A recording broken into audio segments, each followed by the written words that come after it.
साथियों नमस्कार। जैसा कि हमने आपसे वायदा भी किया था कि भास्कर दर्शन आपको उन सभी चीज़ों के बारे में अवगत कराने के अपने प्रयास करता रहेगा जिसके बारे में सामान्य मीडिया आप लोगों के सामने उन तथ्यों को नहीं रखता है जो कि आम जन को जानने के लिए बहुत ही आवश्यक और अनिवार्य होते हैं। हमारी कोशिश रहेगी कि आप सबके समर्थन से, आपके सहयोग से हम नए नए तथ्यों को, ऐसे अनछुए तथ्यों को आपके सामने प्रस्तुत कर सकें जिसके बारे में जानना आपके लिए नहीं बल्कि संपूर्ण देश और समाज के लिए भी बहुत ही ज़रूरी है। आज भास्कर दर्शन आपके बीच विश्वव्यापी महामारी कोविड-19 कोरोना से उत्पन्न संकट की स्थितियों से फ़ायदा उठाने की कोशिश इस देश के कुछ ऐसे लोग जो खुद के योगी होने की बात कह करके आम जनता की जेबों से हज़ारों करोड़ रुपए निकाल करके खुद अरब खरबपति बनने की कोशिशों के तहत एक षड्यंत्र कर रहे हैं, उनके उस कारनामों को उजागर करने जा रहा है जिसके बारे में संक्षिप्त जानकारी आप लोगों को संभवतः पहले भी जरूर मिल चुकी होगी। उनमें से एक नाम है पतंजलि योगपीठ के बाबा रामदेव जी का, जिन्होंने अभी परसों ही एक दावा किया सार्वजनिक रूप से इस पूरे देश के मीडिया के समक्ष कि उन्होंने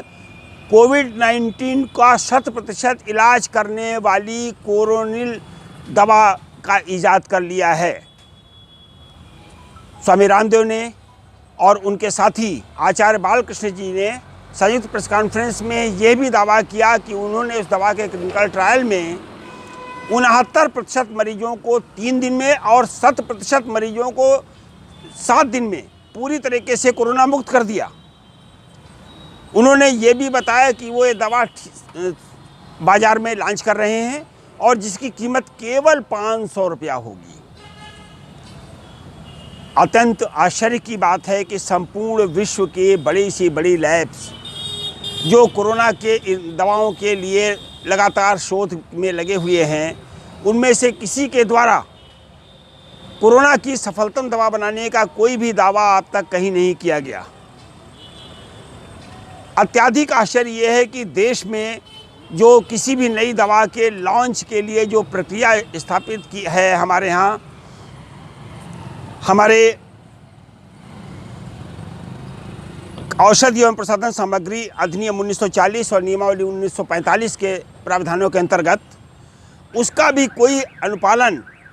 पतंजलि योगपीठ या स्वामी रामदेव अथवा आचार्य बालकृष्ण के स्तर से कदापि नहीं किया गया। उनके द्वारा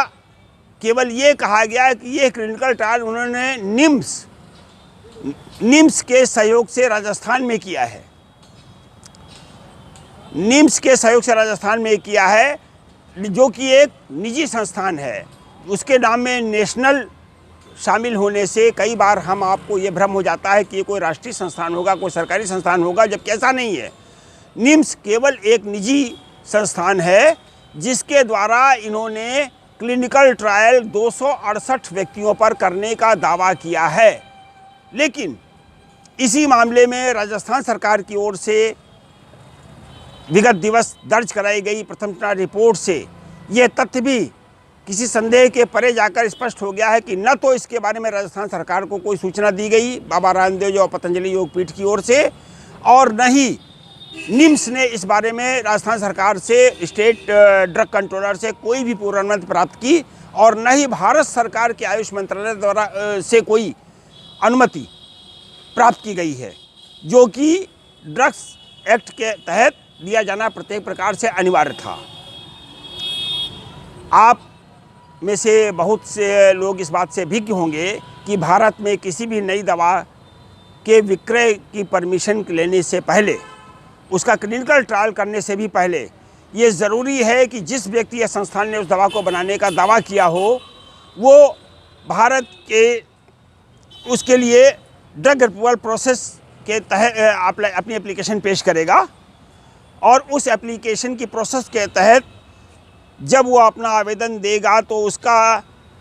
investigational new drug applications IND जब CDSCO हेड ऑफिस में पेश करेगा तो IND की कमेटी उसका उसके द्वारा प्रस्तुत दावे की अध्ययन करेगी, समीक्षा करेगी और उसमें सफल पाए जाने पर अपने संस्कृत के साथ में उसे ड्रग कंट्रोलर ऑफ इंडिया को अग्रसारित करेगी। जब ड्रग कंट्रोलर ऑफ इंडिया उसे फिर से अपनी आख्या में सही पाएगा, तब उसके बाद ही किसी भी दवा का क्लिनिकल ट्रायल किया जा सकता है। अत्यंत आश्चर्य का विषय है कि भारत सरकार के आयुष मंत्रालय द्वारा जारी की गई सार्वजनिक सूचनाओं के अनुसार उनके समक्ष इस आशय का कोई आवेदन कभी प्रस्तुत ही नहीं किया गया। भारत सरकार के आयुष मंत्रालय को इस बारे में कोई जानकारी ही नहीं है,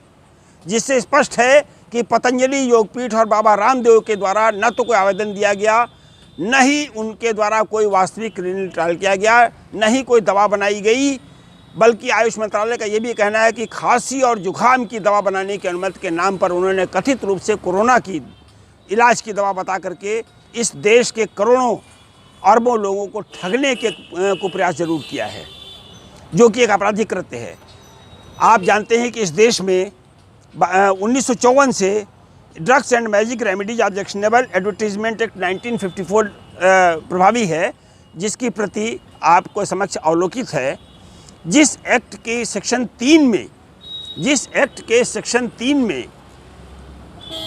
3 में ये प्रावधान है कि यदि कोई व्यक्ति किसी ऐसी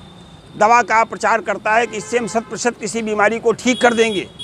तो ये एक संज्ञेय अपराध है, जिसके तहत उसके विरुद्ध प्रथम रिपोर्ट दर्ज होकर उसको दंडित होना प्रावधान 30 अधिनियम में किया गया है। बाबा रामदेव पतंजलि योगपीठ ने जिस तरीके से तमाम मीडिया चैनलों के सहारे, जिनको वो प्रतिवर्ष करोड़ों रुपए का विज्ञापन दे करके अपना एक तरीके से चाटुकार बनाए हुए हैं, उन मीडिया चैनलों की संयुक्त प्रेस कॉन्फ्रेंस में पूरे देश में एक ये भ्रम फैलाने का प्रयास किया है